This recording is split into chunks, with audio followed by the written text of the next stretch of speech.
Okay, kids, we're going to be looking at this 7.5 lifting weights worksheet that I gave you to do last week.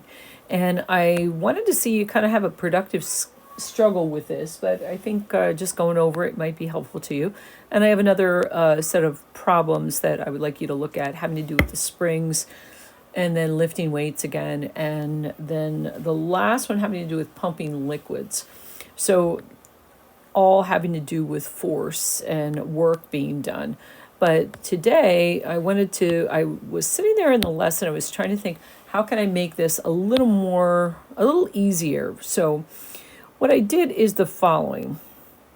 You see all the arithmetic that I have there. I decided that, well, it's a 400-pound chain that hangs over the edge of a 50-foot building, reaching all the way to, but not touching the ground. How much work is required to pull the entire chain all the way up to the top of the building? So what I did is thought, okay, well, you guys know that work is force times distance. So what I did is I broke the 50-foot chain up into 10 subintervals, the way we normally do. And I thought, oh, how about if I look at it like this? Work is equal to force times distance. I have to push something, right? So if you consider that 50 feet all the way down to the bottom, that if you're going to lift that subinterval up, it's 50 feet that you have to lift it up, right? All the way down to the bottom. And it's 8 pounds per foot. And then it would be times the distance that you would have to push. Now you're pushing it over. I decided that I would look at it like this. You have your force, which is 50 feet times 8 pounds per foot, times delta x feet. Well, if I make delta x 5 feet that I'm going to push the force over, that last 5 feet, then we get up to 45 feet, right?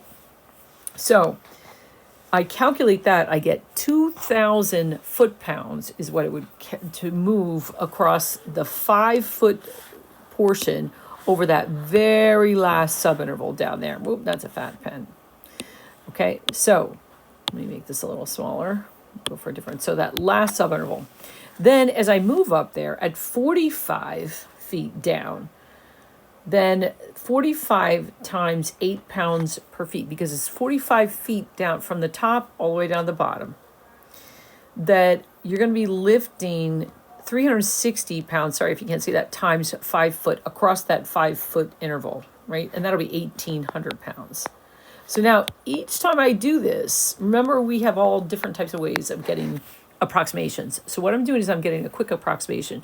So then on the next interval, I've got 40 feet times 8 pounds per feet. And I think I left it off, pounds per feet there. And then times 5 feet on that interval. So I get 1,600, right? And then I continue to keep doing this. 35 times 8 times 5, 14. 30 times 8 times 8. All this is giving me an approximation as we move the weight across each of these subintervals. It turns out that, and I could be wrong here, I quickly added these up. I think I got about 9,740, somewhere in around there. So that was a pretty good estimate to make sense of what we were doing here. Now, remember that work is equal to force times distance. So when we have a 400-pound chain hanging over a 50-foot building, reaching all the way to, but not touching the ground, and the question says, how much work is required to pull the entire chain all the way to the top of the building? So this is kind of an easy problem. And if you look at it, it says the chain, F sub I, which is the force sub I, is 400 pounds per 50 feet times X feet. Okay, so that's going to be the force on that pound. So however far down the chain. So X is that value going from the top. Let me move this down just a little bit. See, X, I'm going in this one, I changed my direction. You know, you can set it up however you like to, but I put the 0 on the top and I'm going down to 50 now. So X is the distance down. It's going to add the weight, of course. It's going to be X feet down. So it's going to be 400 pounds per 50 feet times X feet for the force. And then you're going to push it over that delta X distance, however far down you go, okay? So with that, we start off, we say, okay, the integral work is going to be the integral of force times distance. So you see the force is 8x, and I'm going to push it over the delta x distance, and then I'm going to add up all those little subintervals from 0 to 50. Remember, those subintervals are going to be infinitesimally narrow, okay? Then you can see we integrate that, and it looks like that we get 10,000 foot-pounds, okay? 10,000 foot-pounds there. So 10,000 foot-pounds to just pull the whole enchilada up, the whole 50 feet, right? Makes sense? And now the next question says this: how much work is required to lift the chain until the end of it is 20 feet off the ground? So what I did now is I changed the diagram a little bit. So we have the beginning situation and the end situation. So here's the beginning right here. You begin in this first situation where we've got the weight, the 30 feet down on the bottom. I'm sorry, we've got 30 feet. I think I have a dot in there. I really want it. But from the delta X all the way down to the bottom, I'm going to consider that to be the 30 feet. And I'm going to pull this rope up, chain up, 20 feet off the ground. So the second picture, in the end, this is the way it's going to look. Now you got to think that that part that's hanging the 30 feet, you're still going to be 20 feet off the ground, but that 30 feet is just like a weight, okay? So you consider it like that. It's a constant weight. It is not changing. Okay, now, so what we do is we're doing work on the first 20 feet that we're pulling up on the rope. So that's going to be variable. And we're just going to use what we used in the previous problem, 8x dx. We're going to integrate, though, only from 0 to 20.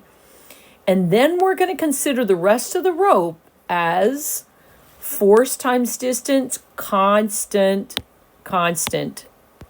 work, okay? It's a constant force over a distance. So that force is going to be the 30 feet at 8 pounds per foot. And then we're going to multiply that times the 20 feet distance that you're going to pull it. So you can kind of see you've got the 30 feet, you're pulling it 20 feet, but you're still not going to pull the 30 feet over the top. You're just kind of in a holding position there. And we calculate the work then, okay? All right, so then the next problem then, we set that one up. So how much work is required to lift the chain until the end of it is 35 feet off the ground? So let's look at our new diagram. So in the new diagram, the end of the rope, you can see that 15 feet is just going to be a weight that you're pulling, okay? And so in the first situation, that 15 feet is on the bottom. And then in the end situation, that 15 feet is going to be the part on the top with the 35 feet underneath it. So you're actually going from 0 to 35, where you have your x sub I. I've drawn the x sub I on the bottom of the 35 feet, but it can be anywhere on that 35 feet. But you're going to be doing work and variable work on that 35 feet, okay? So similar to the last problem, you've got the 8x still in play here. You've got the work, and remember that's 8 pounds per foot times x feet times the delta x, which is across that little subinterval. Okay, that delta x, you can see how I did that in the beginning if you want to review the video. And then you've got 8 pounds per foot times just the 15 feet. That's just going to be a weight. You're just pulling it up there. It stays 15 feet at 8 pounds per feet. And then you're pulling it for 35 feet. You multiply that and you get the following. Okay. And I went ahead and integrated that again, but from 0 to 35, and then I have 120 times 35 feet. I hope I multiplied right. 8 times 80 plus 40. Yep, 35 feet. And we get the following. And so our answer there is 4,900 plus 4,200 foot-pounds, and that becomes 9,100 foot-pounds. Okay? Now we add the piano. So now we have, if an 800-pound piano is attached to the end of the rope, and how much work is required to pull the piano all the way to the top of the building. So the thing is, we're going to incorporate the problems that we just finished up here. So we've got all these problems in problem number 1. We're going to use those in problem number 2 because it's the same rope that we're talking about. Okay, so let me pull this down a little bit. So if an 800-pound piano is attached to the end of the rope, how much work is required to pull the piano all the way up to the top? So you've got the work on the rope, and that's 10,000 foot-pounds because that's coming all the way up, right? Then you have the work from the piano. Now, the work from the piano, we already calculated the work from the rope from problem number 1, but we need the work from the piano, which is a constant because you're just pulling it all the way up, right? It's a constant work, constant force, 800 pounds times 50 feet. We get 40,000 foot-pounds for the piano. We add that to 10,000, and we get 50,000 foot-pounds to pull the rope and the piano up all the way up to the top, okay? All right, so that one was pretty easy. So now let's look at this one. How much work is required to lift the piano to the second floor? And then we're just going to stop. So whatever we do, we might tie it to a pulley or something and lock it in there. But how much work is required to do? 20 feet off the ground. So again, I've got that 20 feet off the ground diagram. And that's what I'm saying when I was trying to think about how you could really understand this. I think you have to consider the rope that you're pulling, what it looks like initially, and what's happening in the end, and what's variable force and what's constant force. And in this case, our variable force then is our rope still, and we still go from 0 to 20. We've already done that part, right? And since we're leaving it 20 feet off the ground, we have the work done by the rope and the piano. It's going to be constant, okay? So remember that we've got a 30-foot, I didn't mark it here. Let me mark it real quick.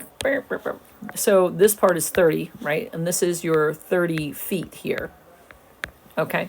So you're going to take that first 20 feet and pull it up. But at the end, you're going to have the piano and 20 feet underneath the piano, okay? The 30 feet is going to be hanging there like a weight. So again, that's like a weight, like the piano.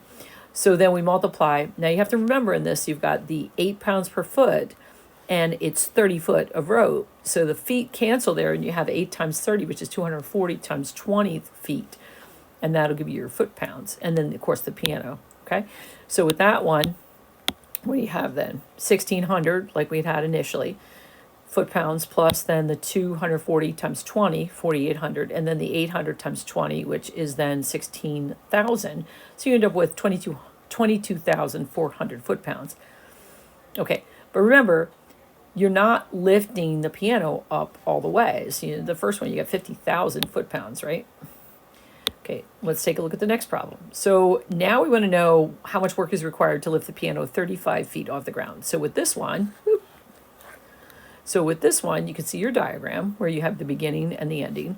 So now 35 feet off the ground, there's only 15 feet of rope left that we're going to consider a weight. So we're going to pull it up from 0, here at the beginning, 0, oh, need a pen here, 0 to 35. Here's your 35 mark here, right? 0 to 35. So you're going to have that 15 feet left at the bottom then that is going to be just a weight with the piano on the end of it, right? But you're going to hold it there 35 feet, and this would be the ground here, okay? All right, so here's what that looks like. So the rope, and we got this from problem number 1 then. So we have the rope is variable, so we're going to get the work total is the work from the rope from 1B, and then that's variable, and then we have the work from the rope and the piano. Okay, so with that one then, this is what we have, folks. So you can see that we have the integral then from 0 to 35 that we're going to work on. Let me move this over a little bit so you can see the diagram.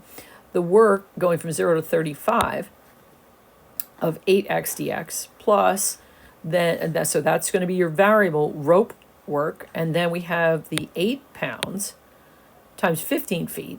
That's how much rope is going to be left as a weight, okay, constant work pulling that 15 up. That is not going to change.